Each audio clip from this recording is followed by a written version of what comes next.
오늘 본문에 보시면 이제 바울이 15장을 마칩니다. 그래 마치면서 몇 가지를 로마 교회에게 부탁을 해요. 부탁을 하는 그런 내용입니다. 그런데 가장 중요한 건 내가 로마로 가고 싶다라는 계획이고, 또 그것을 바울이 혼자 기도하는 것이 아니라 로마 교회 성도들에게 내가 로마로 방문할 수 있도록, 즉 너희의 교회를 내가 방문해 볼 수 있도록 너희도 함께 기도를 해 주어라, 이렇게 부탁을 하거든요. 바울은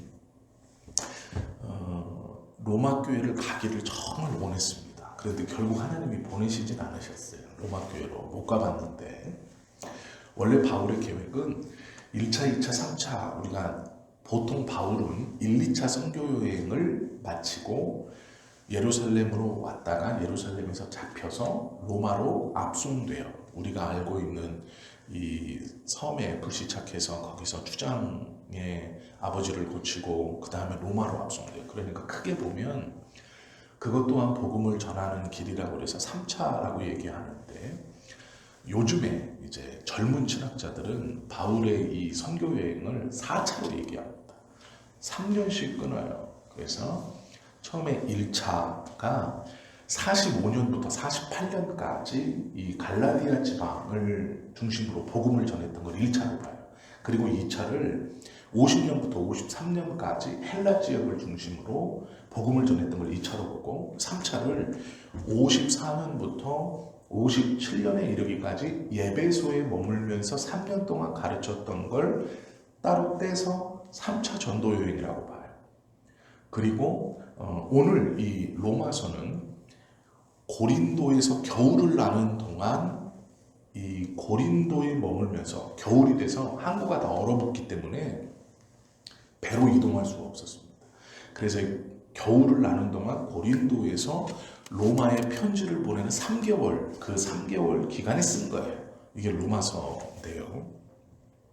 이때 바울은 1차, 2차, 3차, 즉 3년의 사역을 마치고 어떻게 하냐면, 겨울을 나기 위해 고린도로 들어가서 고린도에서 자신의 이 선교 여행을 돌아보면서 많은 편지들을 씁니다. 그때 이제 그 3개월 동안 이 로마 교회 편지를 쓰면서 계획을 발표해요. 그게 뭐였냐면, 내가 갈라디아 지방도 가보고 헬라 지방도 가보고 예베소 지역도 가봤다. 그런데 유일하게 가보지 못한 곳이 어디냐면 로마였어요.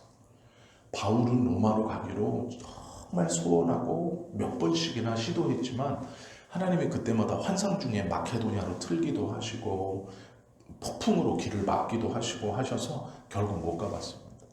그런데 이 겨울을 나면서 바울은 기도했던 것이 있어요. 그게 무엇이냐면, 성경에 보시면 지금 바울에게 뭘 하고 있냐면, 두 교회가 예루살렘을 위해서 두 교회가 헌금을 해요. 헌금을 해서 바울에게 줍니다. 그러면서 이 바울이 그 헌금을 가지고 빌립보하고 고린도 성도들이 준 헌금을 가지고 예루살렘에 이 연보한 것을 전달하기 위해서 고린도에서 지금 빌립보에서 거둔 헌금, 고린도에서 거둔 헌금, 이 헌금을 가지고 흉년을 만나서 어려워하고 있는 예루살렘 교회를 가기 위해서 지금 고린도에 대기하고 있는 거예요, 겨울 동안. 그리고 예루살렘에 가서 이 헌금을 전해주고 그 다음에 내가 로마 교회를 한번 가보길 원한다. 지금 본문이 이런 거예요. 그런데 문제가 있어요. 바울이 여기에서 내가 로마 교회로 가길 원한다 이렇게 말하면서 로마 교회 성도들에게 내가 로마 교회를 방문하기를 너희도 기도해 줘라 이렇게 말하는데, 걱정하는 것들이 하나 있습니다. 그게 뭐냐면, 예루살렘에 나를 반대하는 유대인들이 많은데 내가 예루살렘을 안 갈 수는 없어요. 왜냐하면 지금 이 빌립보 교회하고 고린도 교회에서 예루살렘 교회를 위해 거둔 헌금, 이걸 전해줘야 되니까. 왜냐하면 극심한 가뭄으로 예루살렘 성도들이 매우 어려운 상태에 처해 있어요. 그러니까 지금 바울이 이 두 교회도 넉넉지 않지만 예루살렘 교회를 위해서 기도하면서 연보를 했어요. 그래서 이 연보를 전해주어야 돼요. 왜냐? 자기가 연보를 하자고 얘기를 했거든요. 형제들이여, 우리가 예루살렘 교회를 기억하면서 연보를 합시다. 그래서 우리도 어렵지만 정말 가뭄 가운데 큰 공경에 처한 저 예루살렘을 기억하면서 우리가 연보합시다. 바울이 얘기했어요. 그래서 빌립보 교회가 그 바울의 말에 응답해서 헌금을 보내왔고, 머물고 있는 고린도 교회 성도들도 헌금을 했어요. 그러니까 이 헌금을 자기가 말했기 때문에 자기가 직접 전해주어야 해요. 그리고 이 헌금을 전해주면서 예루살렘에 있는 예수님의 제자들을 만나서 자신이 예수님의 제자들과 교류를 해야 돼요. 그래서 예루살렘에 가긴 가야 되는데 그게 성령님이 자기에게 가르쳐 주신 방향이에요. 예루살렘에 가라. 가면서 기도하기를 뭐라고 기도하느냐. 하나님, 제가 로마로 꼭 가보고 싶습니다. 로마에 가서 로마의 성도들과 친교를 나누고 휴식을 얻고, 즉 이 말이 뭐냐면 로마 교회를 꼭 한번 방문하고 싶습니다. 정말 저에게는 제 사역 1, 2, 3차 전도여행, 1, 2차 전도여행 중에 정말 중요한 마무리, 로마 교회는 꼭 한번 방문하고 싶습니다. 지금 이렇게 기도하는 거예요. 그런데 자기도 그렇게 기도하지만 로마 교회 성도들에게 내가 너희 교회를 좀 방문할 수 있도록 기도해 주어라, 이렇게 말해요. 단순히 기도해 주어라가 아니에요. 그 기도해 주어라 하는 이유가 뭐냐면, 나 바울은 뭐라고 말하면서 기도해 주어라 라고 말하냐면, 22절부터 보세요. 그러므로 또한 내가 너희에게 가려 하던 것이 여러 번 막혔더니 이제는 이 지방에 일할 곳이 없고, 또 여러 해 전부터 언제든지 서바나로 갈 때에 너희에게 가기를 바라고 있었으니. 예루살렘을 거쳐서 로마를 들렸다가 서바나로 갈 생각이었어요. 이게 바울의 계획이에요. 이는 지나가는 길에 너희를 보고 먼저 너희와 사귐으로 얼마간 기쁨을 가진 후에 너희가 그리로 보내주기를 바랍니다. 그러나 이제는 내가 성도를 섬기는 일로 예루살렘에 가노니, 이는 마게도냐와 아가야 사람들이 예루살렘 성도 중 가난한 자들을 위하여 기쁘게 얼마를 연보하였습니다. 여기가 빌립보하고 고린도 교회예요.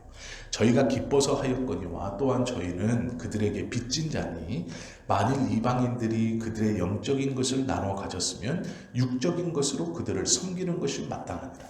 예루살렘에서 시작한 복음으로 그들이 영적인 것을 받았고, 이제 그들이 헌금, 육적인 것으로 이 영적인 것을 출발시킨 예루살렘을 섬기는 것이 마땅하고 그들은 기쁘게 여긴다, 이런 말이에요. 그러므로 내가 이 일을 마치고 이 열매를 그들에게 확증한 후에 너희에게 들렸다가 서바나로 가니라. 내가, 여기가 중요한 말씀입니다. 내가 너희에게 나아갈 때에, 즉 로마를 방문할 때에 그리스도의 충만한 복을 가지고 갈 줄을 안다. 이 말이 중요한 말이에요. 제가 배경을 다 설명을 드리고, 바울이 지금 로마 교회에 방문하기를 그토록 원해요. 그런데 바울은 확신하는 게 있었어요. 그게 뭐냐면, 예수가 나를, 우리가 어제 본 것처럼 사도로 세웠다라는 거예요. 사도. 내가 하나님께 받은 이 구원의 기쁨, 은혜가 있으니, 첫째는 예수님, 하나님께서 나를 사도, 예수님의 사도로 세웠다, 전권 대사로 세웠다라는 것이고, 두 번째는 예수 그리스도의 일꾼으로 세웠다라는 것이에요. 이걸 기뻐한다, 은혜로 받은 것이다라고 말했어요. 이 사도로 세웠다라는 것을 바울은 품고 있는 거예요. 그리고 나서 로마 교회를 내가 너희들에게 가기를 원하는데 그냥 가는 게 아니에요. 내가 가는 것이 무엇이냐? 그리스도의 충만한 복을 가지고 간다, 이런 말이에요. 이게 왜 중요하냐면, 우리가 어제 예수님의 제자들이나 바울이 구한 것은 카리스라고 말씀을 드렸어요. 은혜인데 그 은혜는 구원과 똑같은 은혜, 즉 바울이 감사하는 것은 어떤 능력의 은혜가 아니고 구원의 은혜를 받았다, 그걸 구하고 감사한다, 이렇게 말했는데, 그 구원의 은혜를 받은 자가 어떠한 것을 쥐고 있느냐, 오늘 이 말씀이에요. 그리스도의 충만한 복이에요. 우리는 어제도 들었지만 카리스마타를 구하죠. 능력을 구하죠. 귀신을 쫓아내는 능력, 병을 고치는 능력, 어떤 능력을 구해요. 우리는. 그런데 놀라운 것은요. 그리스도가 베푸신 은혜, 내가 받은 은혜가 무엇인지 정확히 인지하고 기도하는 사람. 즉 하나님의 구원에 대해서 내가 받은 것이 하나님의 은혜, 그것을 구원, 예수 그리스도를 통하여 나에게 주어진 구원, 이것을 아는 자는 그리스도의 사자예요. 모두 다, 우리 모두 다. 그리고 예수님의 일꾼이에요. 그리고 이것을 인지하여 기도하고 구하는 자가 그리스도의 충만한 복을 함께 가지고 있다는 거예요. 즉 우리가 구하는 것을 이미 갖고 있다라는 얘기거든요. 바울은 로마의 성도들에게 그 얘기를 하는 거예요. 내가 오기를 기도해라. 내가 가고 싶은 것뿐 아니라 내가 갈 때 그리스도의 충만한 복을 가지고 간다. 이 말이에요. 이게 뭐냐면 구원을 바로 하는 자가 간다. 지금 바울이 가르치고 싶다, 너희에게 전한다, 권면하러 간다라고 말하는 건 이것이죠. 로마 교회는 스스로의 선함을 갖고 있다고 성경은 말하고 있어요. 그리고 지식에 충만하고 그 충만한 지식을 서로 권면하고 있어요. 그런데 문제는 뭐냐? 선함도 스스로의 선함이고 충만한 지식, 왕성한 지식이지만 이 지식도 잘못된 지식인 거예요. 성경적이지 않은 지식. 즉 하나님의 은혜를 구하고 능력을 구함에 있어서 이미 가지고 있는 그리스도의 충만한 복이 아니라 이 힘, 파워를 구하는 거죠. 이것이 잘못된 지식이에요. 그래서 바울은 로마 교회를 방문해서 이걸 전하고 싶은 거예요. 내가 방문할 수 있도록 기도해 주어라. 나는 내가 원해서 가는 것도 있지만 간절히 원하지만 내가 방문할 때에 그리스도의 충만한 복을 가지고 간다. 이렇게 말하는 거예요. 그 충만한 복이 뭘까요?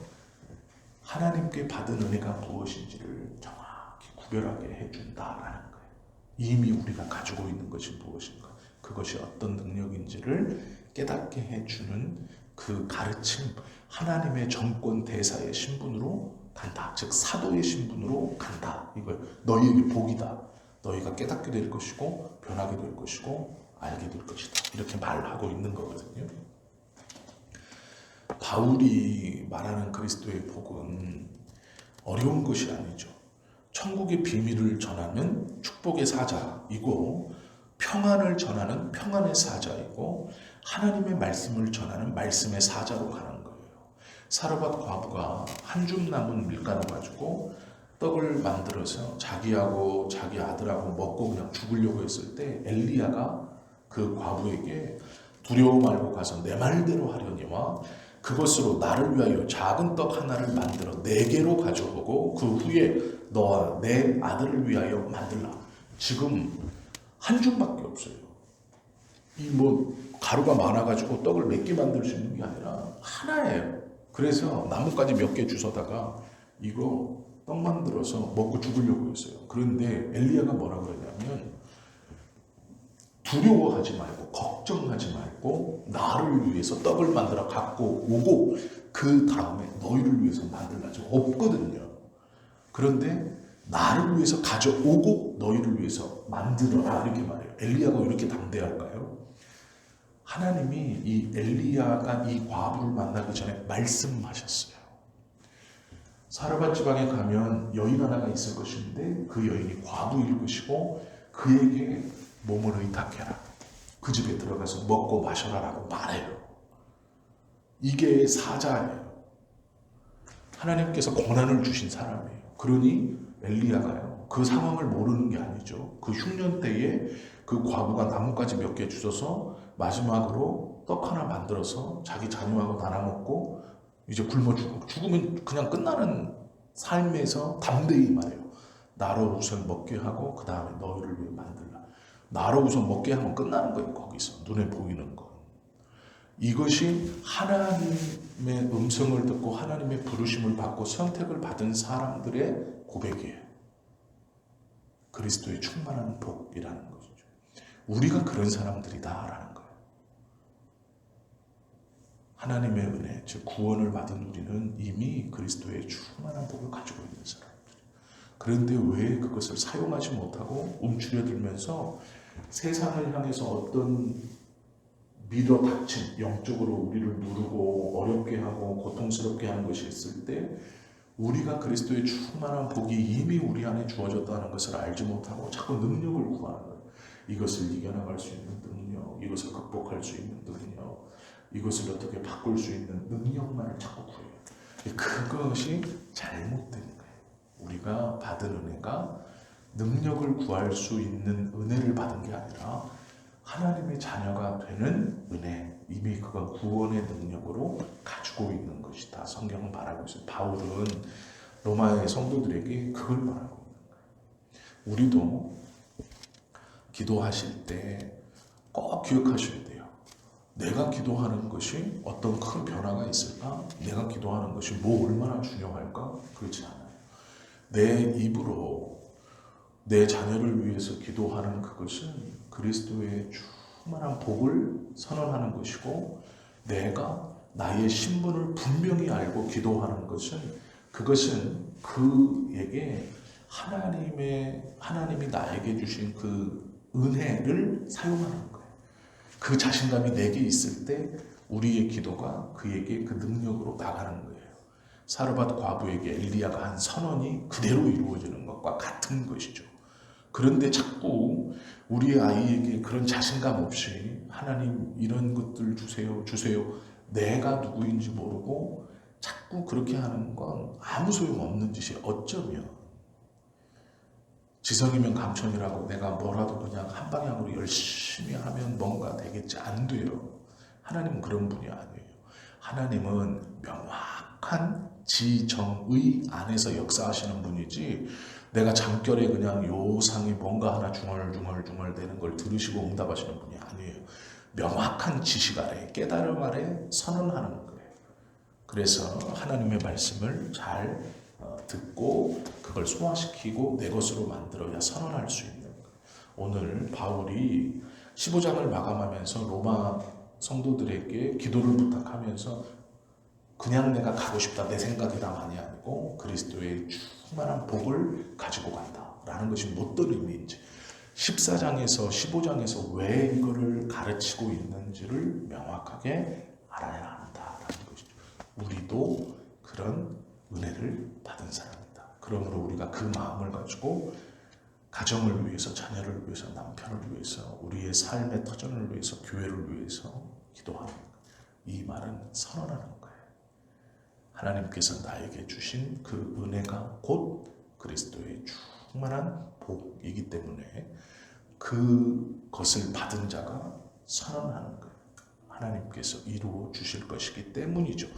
그런 하나님의 말씀을 잘 붙들고 잘 소화시켜서 오늘 이 새벽에 기도하시는 것들이 하나님의 응답으로 우리에게 함께 할 수 있도록, 그래서 매일매일의 기도가 그런 하나님의 바른 자녀로서의 선언과 같은 꼭 이루어진다는 그 확신과 믿음 가운데 선언하는 그 하나님의 선언과 같은 바울이 말하는 이 놀라운 기도가 되실 수 있기를 예수님의 이름으로 축원합니다.